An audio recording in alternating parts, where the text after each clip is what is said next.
Graça e paz, meus irmãos.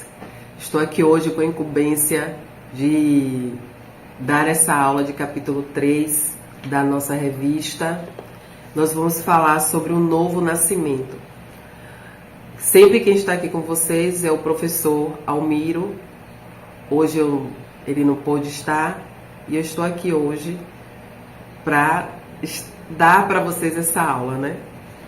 Primeiro eu quero incentivar a você a estar conosco na EBD aos domingos, às 8h45, presencial. Nós estamos agora com o pastor Riedson, que já tomou posse, está trabalhando aí de vento em popa, muita coisa sendo mudada, muito novo de Deus sendo iniciado na nossa igreja. E eu quero convidar você a fazer parte desse momento tão especial que a nossa igreja está passando. Então, vem para a EBD, vem para os cultos presenciais, vem para os cultos ao domingo à noite, vem para os cultos às quartas-feiras à noite, para o culto de oração. Essa ferramenta aqui é uma ferramenta muito boa para você que trabalha de turno, para você que não pode estar presencial, não ficar distante do que está acontecendo na nossa EBD, nos nossos cultos. Mas ela é uma ferramenta para ser usada de uma forma específica, porque no presencial você tem um calor humano, tem a presença, a unidade da igreja, porque nós só somos igreja, né, quando a gente está reunido. Você aí sozinho, você é membro do corpo de Cristo, você é templo do Espírito Santo. Mas quando a gente está ali, 2 ou 3 reunidos, louvando, adorando o Senhor, nós somos igreja. Quero convidar você a vir comigo estudar o livro de João, no capítulo 3. Abra sua Bíblia. No presencial a gente interage, né? A gente faz perguntas e a gente cresce como um todo. Não é só aqui na telinha o professor falando e muitas vezes surge uma dúvida e você não consegue tirar. Vamos orar? Senhor, eu quero te louvar, Senhor, por essa ferramenta, por podermos estar aqui, Senhor, dando prosseguimento nos estudos do livro de João. Que o Teu Espírito nos conceda uma aula na Tua presença, que o ouvinte, Senhor, que vai acessar, Senhor, essa ferramenta, aonde ele estiver, como ele estiver, ele possa ser tocado pelo Teu Espírito, para estar conosco no presencial, mas também, Senhor, fazendo uso por diversos motivos dessa ferramenta, que ele seja tocado, que venha crescer, que venha ser as suas dúvidas minimizadas, para a glória do Teu nome. É no nome de Jesus que nós oramos e te agradecemos. Amém.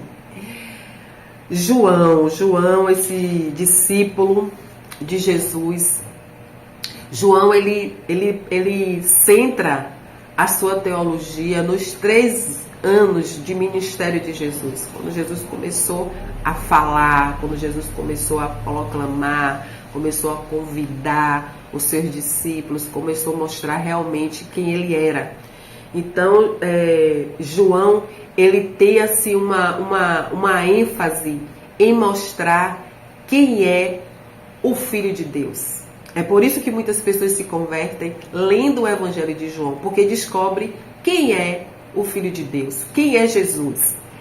E para responder essa pergunta, esse questionamento, João, ele vai buscar lá em Êxodo 3:14, quando Moisés, ele pergunta ao Senhor: eu vou falar para Faraó, mas não vou dizer quem foi que me enviou, porque Deus estava falando com Moisés através da sarça ardente. E aí o Senhor responde: eu sou, né? E Êxodo 3:14 diz: eu sou o que sou. Esse mistério que é desvendado, porque a Bíblia, ela vai sendo desvendada livro a livro. Cada livro vai trazendo uma parte dessa revelação. Você não tem como pegar um versículo isolado e entender tudo. Então a Bíblia, ela vai sendo revelada, né? E hoje nós temos o prazer de termos ela aqui, de várias formas, né?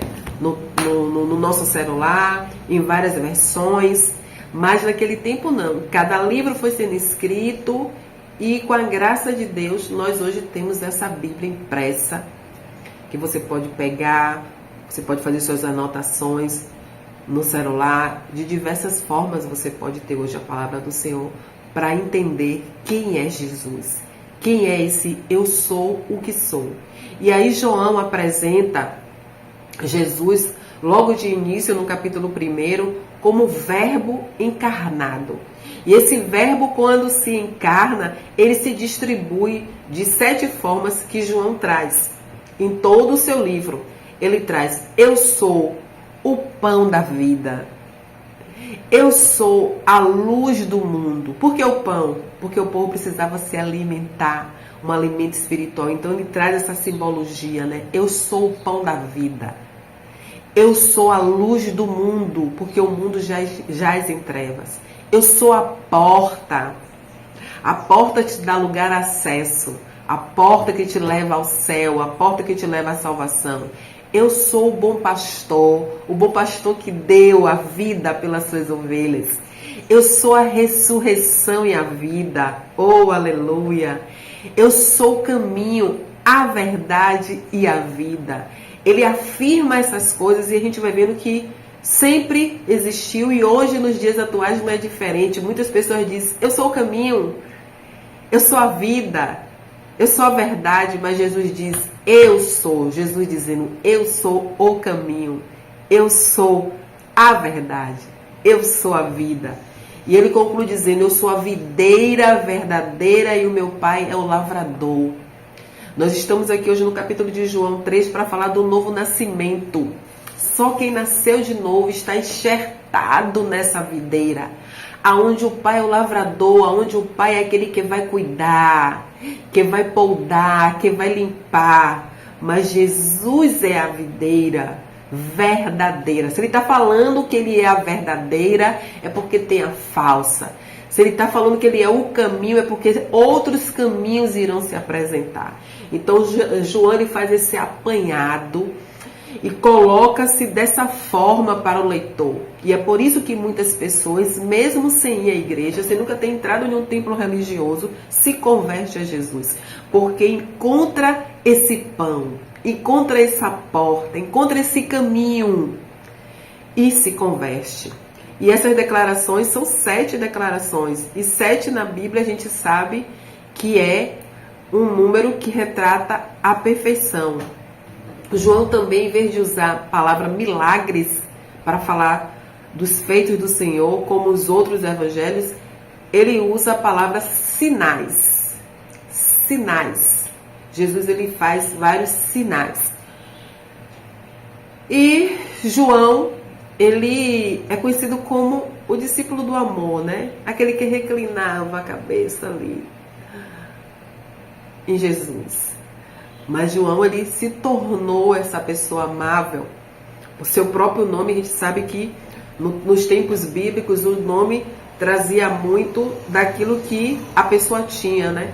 E João era filho de Boanerges, que seria filho do trovão, aquela pessoa explosiva, sanguínea, né?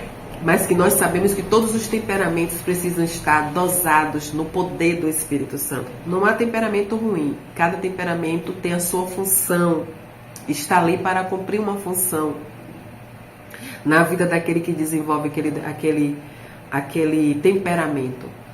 Mas o pecado quebrou essa harmonia. Mas quando o homem nasce de novo, ele passa a ter esse equilíbrio. E foi isso que aconteceu na vida de João. E João traz esse desafio para nossas vidas. O capítulo 3, ele vai falar sobre o encontro com Nicodemos, que é onde a gente vai gastar mais tempo. Ele também traz uma reflexão sobre a fé, né, sobre a pessoa de Jesus Cristo. Ele faz uma reflexão sobre o significado da fé centrada na pessoa de Jesus Cristo. E o assunto do novo nascimento, ele continua em todo esse capítulo. E para fechar, em João 3, do 22 ao 36, nós vamos falar do testemunho de João Batista. Então vamos lá. Eu convido você a estar com a sua Bíblia aberta. Eu vou projetar aqui a minha para estar lendo. Deixa eu ver aqui. Vamos lá. Acompanhe comigo. Havia entre os fariseus um homem chamado Nicodemos, príncipe dos judeus. Este foi ter com Jesus e disse-lhe: Rabi, bem sabeis que és mestre vindo de Deus, porque ninguém pode fazer estes sinais que tu fazes se Deus não for com ele. O que é que nós temos logo aqui?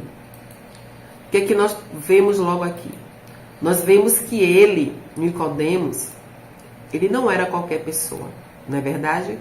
Ele era uma pessoa que conhecia as leis, ele era uma autoridade. E ele foi ter com Jesus à noite.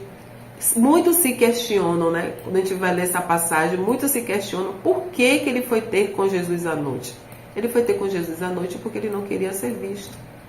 Ele foi ter com Jesus à noite porque ele não queria ser achado, ser encontrado. Por isso que ele foi ter com Jesus à noite. Mas o texto também, eu estou querendo arrastar aqui, mas o texto também deixa bem claro que, aqui na parte B, quando ele diz, Nicodemos, porque ninguém pode fazer estes sinais que tu fazes se Deus não for com ele. Ele reconhecia que Deus era com Jesus. Por isso Jesus fazia esses milagres, porque Deus era com ele. Olha aí a importância. O que é que Nicodemos também ele percebia? Ele percebia que ele não poderia se expor. Por isso ele foi à noite. Mas Jesus aí rebate dizendo, respondeu Jesus e disse-lhe, na verdade te digo que aquele que não nascer de novo não pode ver o reino de Deus. Eu quero destacar duas coisas nesse versículo. Sempre a gente encontra passagens na Bíblia que reforçam, né? Na verdade. Então, quando a Bíblia repete essa frase, na verdade, geralmente está enfatizando a certeza, a autenticidade ou a veracidade do que está sendo dito. Essa repetição pode indicar que o que está sendo comunicado é fundamentalmente verdadeiro e digno de atenção especial. Em algumas passagens, essa expressão é usada para ressaltar a importância do que está sendo dito, como se fosse uma espécie de sublinhado, né? Para chamar a atenção do leitor ou ouvinte para a verdade essencial do que está sendo comunicado. Então, quando nós encontramos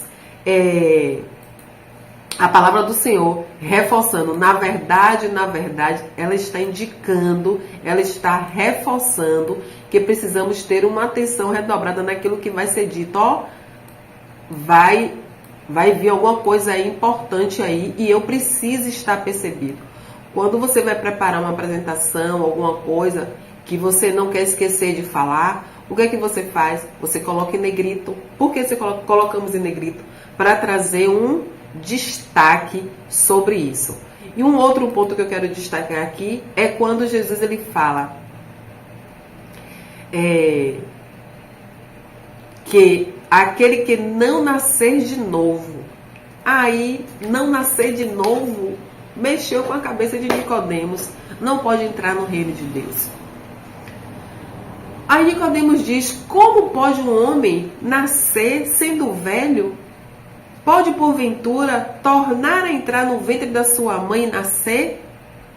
Aí Jesus vem de novo reforçando, na verdade, colocando em negrito, chamando a atenção dele, que, na verdade, te digo que aquele que não nascer da água e do Espírito não pode entrar no reino de Deus.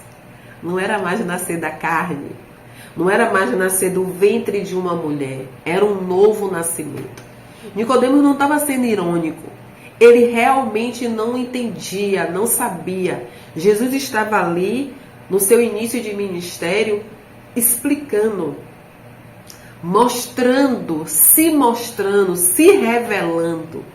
E Nicodemos, mesmo à noite, na calada da noite, foi em busca de Jesus e Jesus o recebeu e dialogou com ele, porque Jesus queria mostrar para ele que nascimento era esse. para que ficasse registrado para mim e para você como é necessário nascer de novo e como se dá esse nascimento. Nicodemos era tão estudado e só conhecia um nascimento. E aí ele prossegue dizendo assim: o que é nascido da carne, explicando para Nicodemos, é carne, e o que é nascido do Espírito é Espírito. Não te maravilhes de ter dito, necessário vos é nascer de novo. Não fique perplexo em eu ter dito isso, porque tem mais coisas aí. Não te maravilhes de ter dito que necessário é nascer de novo. Aqui no versículo 7. Não te maravilhes de ter dito isto, necessário vos é nascer de novo. Aí ele vem no 8. O vento sopra onde quer e ouve-se a sua voz, mas não sabes de onde vem, nem para onde vai. Assim é todo aquele que é nascido do Espírito. Meus irmãos, o que é nascido do Espírito é livre. O que é nascido do Espírito é livre. O Senhor nos chamou para sermos livres. E o que é nascido do Espírito é livre. E é dessa liberdade, a liberdade dos ritos que prendiam aquele povo, né? Eram tantas leis, eram tantos ritos, e Jesus estava ali apresentando algo novo. O Espírito nos liberta, o Espírito nos transforma, o Espírito nos move. E esse vento, que ele faz essa comparação, a palavra ruach, que é vento, que é espírito, ele vem trazer também para a gente a ideia de libertação, de algo transcendente, algo que não está preso em um corpo. O pecado aprisionou o homem à morte e o Espírito vivifica, o Espírito ele transforma, ele leva além. Por isso a importância que ele traz no versículo 7 de dizer assim, não te maravilhe de ter dito, necessário vos é nascer de novo. Ele já fala no plural, porque para vivermos o que o versículo 8 diz, precisamos ter nascido de novo. Porque o vento sopra onde quer e ouve-se a sua voz. Você ouve a voz do vento, né? Eu moro aqui perto da praia, então quando está aquele vento forte, o vento faz aquele barulho. Ouve-se a sua voz, mas não sabe de onde vem. De onde vem, né? Para onde vai? Assim é todo aquele que é nascido do Espírito. O Senhor nos chama, nos convida à liberdade. Versículo 9. Nicodemos responde e diz: como pode isso? Estava um nó na cabeça de Nicodemos, estava tudo confuso. E Jesus vem e disse-lhe: tu és mestres em Israel e não sabes disto? Jesus aqui, ele não estava sendo irônico, né? Mas ele estava tocando na ferida. Você não sabe tudo? Você não és mestre e não sabe? Versículo 10. Responde Jesus e disse-lhe: tu és mestre entre Israel e não sabes disto? O 11. Na verdade, chamando a atenção de novo, na verdade te digo que nós dizemos o que sabemos e testificamos o que vimos, e não aceitais o nosso testemunho. Na verdade eu já estou falando, mas você não aceita. Aí ele vem e diz: se vos falar de coisas terrestres, não credes? Se vos falei de coisas terrestres e não credes, como crereis se vos falar das celestiais? O homem só consegue compreender as coisas celestiais pela iluminação do Espírito Santo. Pela iluminação do Espírito Santo. E essa iluminação só vem através da fé. Por isso Jesus não fez maiores sinais em alguns lugares, porque não encontrou fé. Quando o homem começa a se debruçar nas Sagradas Escrituras, querendo compreender, querendo entender, querendo dar crédito, isso já é fé. Ainda que ele não saiba por onde, aí a iluminação acontece e esse homem consegue compreender para a salvação. Então, quando o versículo 8 ele fala do vento, pneumo, ele traz esse ruache, que é o espírito, pneumo, né? Vento. E a importância do vento, porque o vento ele vem, e Jesus sempre fazia as comparações para que a gente pudesse compreender, a nossa mente finita conseguisse ter um entendimento maior sobre isso. Romanos 8, versículo 14 diz: todos os que são guiados pelo Espírito são filhos de Deus. Então, para sermos guiados pelo Espírito Santo, temos que ter o Espírito Santo, temos que provar o novo nascimento. João ele usa os versículos 3, 5, 6 e 8 para falar desse Espírito Santo. Eu quero ver com vocês agora o versículo 16, que é o coração do Evangelho. É o coração da Bíblia. Se pudéssemos resumir a Bíblia toda, o Novo e o Antigo, a gente iríamos resumir nesse versículo, que é tão conhecido, mas que nós vamos ler, podemos ler de olhos fechados, né? Se é que você me entende. Quando diz: porque Deus amou o mundo de tal maneira que deu seu Filho unigênito, para que todo aquele que nele crê não pereça, mas tenha a vida eterna. Ai, que tal maneira é essa? Uma maneira tal que o escritor João não conseguiu um adjetivo específico para colocar desse amor. Fazendo aqui algumas pesquisas, eu achei 6 situações que estão embutidas nesse versículo 16 em relação à salvação. A sua força motriz, o amor. Porque Deus amou. Seu início, né? Se deu em quem? Em Deus. Foi Deus que amou. Não foi o homem que amou, foi Deus que amou. Seu mediador, Jesus Cristo, o Filho unigênito, mediador, que faz essa ponte entre Deus e esse objeto de amor.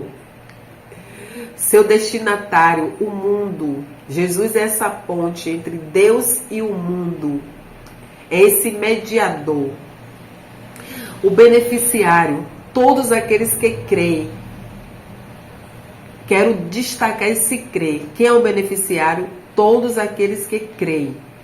O mundo dos homens alienados, condenados, deformados pelo pecado, recebe o dom do amor, o ágape de Deus, a opção da vida eterna. Por que a opção? Aí eu destaco aqui, no sexto benefício, a todos aqueles que creem. É necessário crer. E o último, que é o galardão, né? Nós recebemos esse galardão do Senhor, esse presente do Senhor. Mas o versículo 17, ele traz o seguinte: porque Deus enviou o seu Filho ao mundo, não para que condenasse o mundo, mas para que o mundo fosse salvo por ele. Quem crê nele não é condenado, mas quem não crê já está condenado, porquanto não creu no nome do Filho unigênito de Deus. Jesus veio como mediador, o Pai deu, o Pai enviou. Ainda que o propósito da vinda de Cristo ao mundo era trazer salvação, não é possível escapar ao fato que a vinda da luz, que é Cristo Jesus, traz também consigo um julgamento e condenação aos homens que mais amam ao pecado do que a justiça. Então, o versículo 19, ele deixa isso bem claro. E a condenação é esta: que a luz veio ao mundo e os homens amaram mais as trevas do que a luz, porque as suas obras eram mais. Por isso que eu ressaltei aqui, que é para quem crê. Deus morreu por todos, Jesus se entregou por todos, mas só receberão a salvação, o dom gratuito de Deus, o ágape de Deus, aquele que optar pela vida eterna, aquele que reconhecer que estava morto no pecado, não amar mais as trevas ao pecado do que amar a Deus. Porque é uma luta. A luz do Evangelho, Jesus diz, eu sou a luz do mundo. A luz, quando chega no coração, na vida do homem pecador, ela mostra, ela denuncia. Nós que pregamos o Evangelho somos sempre criticados por não termos amor, porque o amor que pregamos é diferente do amor que o mundo crê, que o mundo quer. Porque o amor que o mundo quer viver é o amor do tudo pode. Faça o que você quiser, como quiser, para se sentir bem. Mas o amor que recebemos de Cristo, através de Deus, esse amor ágape, esse amor sacrificial, é um amor que aponta o erro. Que diz, se você quer vir após mim, negue-se a si mesmo, tome sua cruz diariamente e venha. Então, quando o homem é iluminado por essa luz de Cristo, e ele percebe claramente, todo homem na face da terra, ele percebe, ele sabe o seu estado de erro. Mas se ele tiver o coração mau, como diz aqui no versículo 19, porque as suas obras eram más.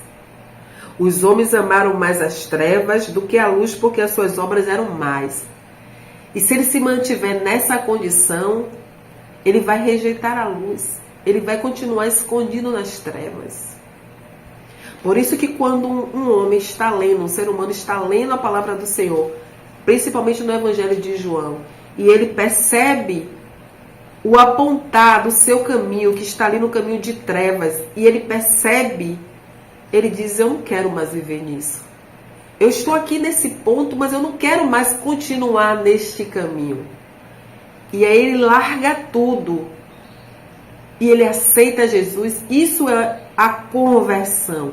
É largar um caminho de morte eterna, e fazer a conversão. Entrar nesse caminho que é Jesus. Eu sou o caminho. Entrar nessa verdade. Por isso que quando uma pessoa é nascida de novo, ela rejeita as obras antigas. Aquele que roubava não rouba mais. Aquele que mentia não mente mais.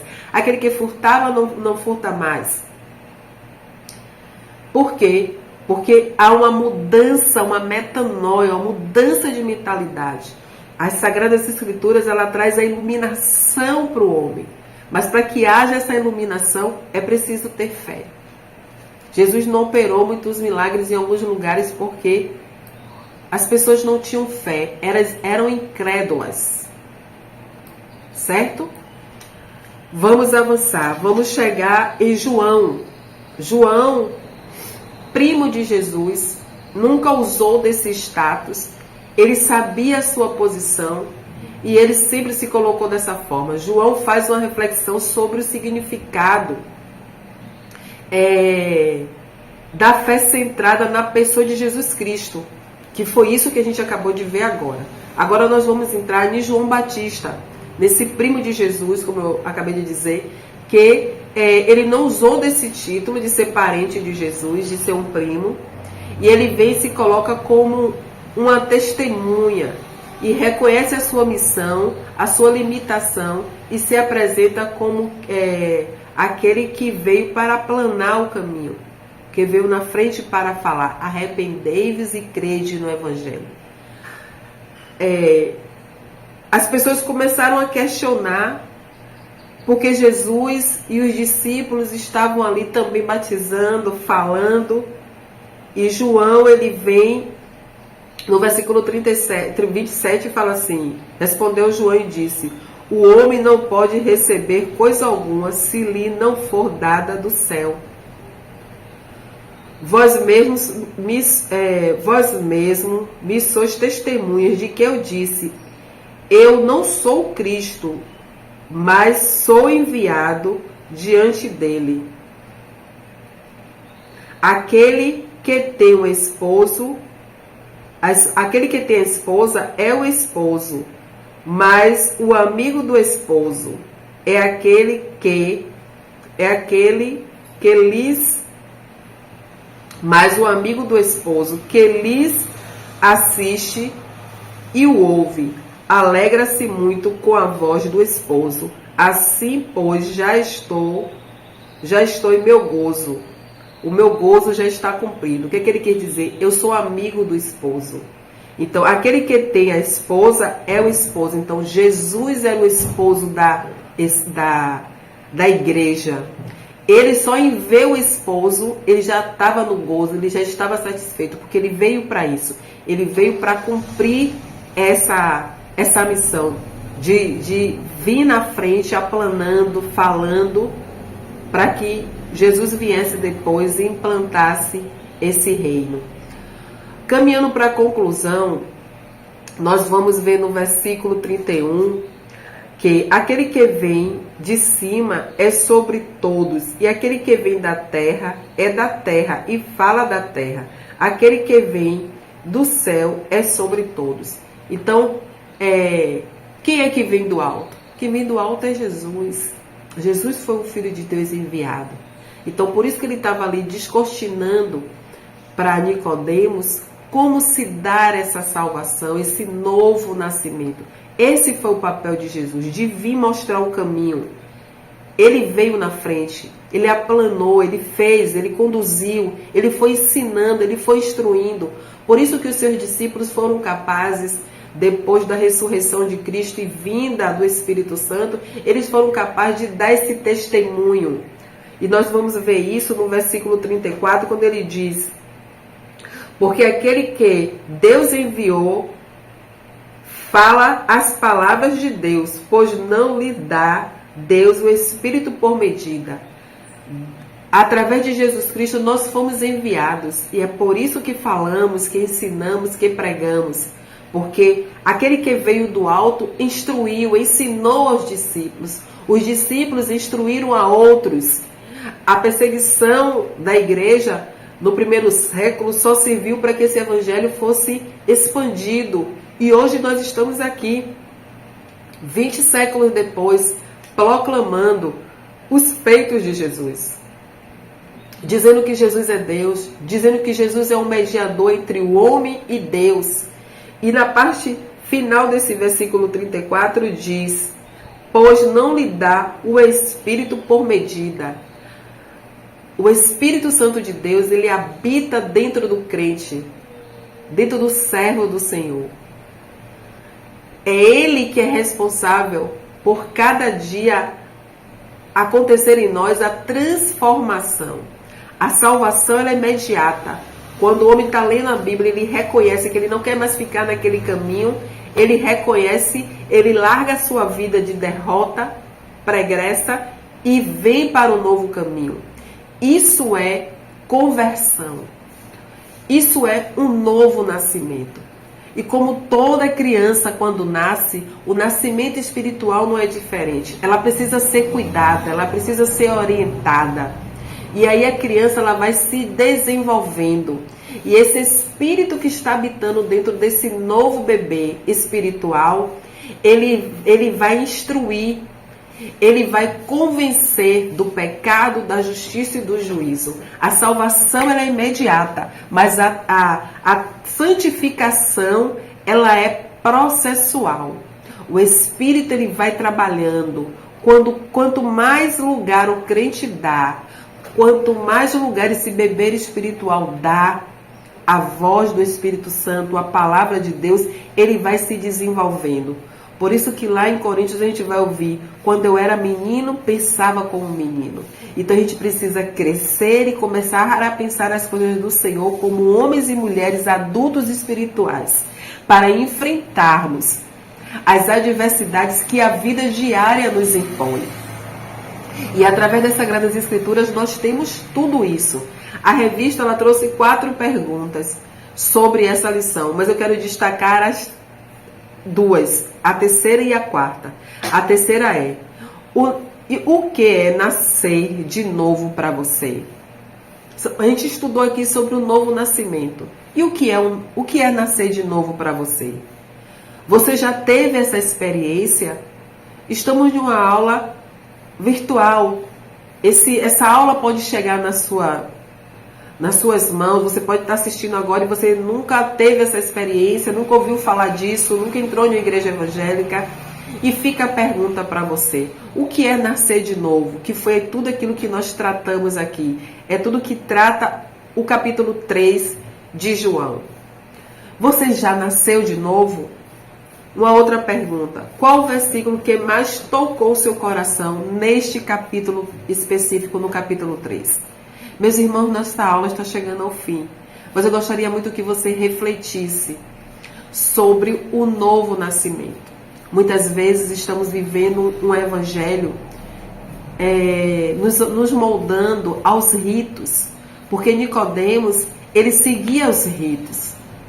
Ele era fariseu, ele era doutor da lei, ele entendia das leis. E muitas vezes nós já entendemos tudo da Bíblia, nós conhecemos versículos e mais versículos e repetimos. Mas será que eu verdadeiramente nasci de novo? Será que a minha vida, que só eu conheço, que não é aquela vida que eu apresento na sociedade, na igreja, essa vida expressa um novo nascimento, uma mudança de mentalidade? Será que verdadeiramente eu estou enxertado na videira verdadeira? Eu tenho tido uma vida frutífera, de frutos de arrependimento? Como árvore frutífera, as pessoas têm se alimentado da minha vida, dos frutos que eu tenho dado? Esses frutos estão azedos, amargos, pecos, viçosos? Quem sou eu aonde ninguém me vê? Quem sou eu quando eu não estou numa sociedade, quando eu não estou numa igreja, quando eu não estou enfrentando os papéis da sociedade? Quem sou eu na minha intimidade? Nicodemos foi ter com Jesus à noite, porque ele queria descobrir quem era o Cristo. E Jesus, sabendo disso, Jesus se revelou. A minha oração é que o Espírito de Deus se revele para você que está em dúvida, para você que não sabe como responder a pergunta de número 3, o que é o novo nascimento para você? Você já teve essa experiência do novo nascimento? Que o Espírito Santo traga iluminação e transformação para a sua vida, para a minha vida, para a vida da Igreja de Cristo, diariamente. Que Deus em Cristo nos abençoe. Fica com Deus e eu aguardo vocês em uma próxima oportunidade. E não se esqueça, vem para a EBD aos domingos, às 8h45 da manhã, na Igreja Batista Sião. Fica com Deus, Deus abençoe.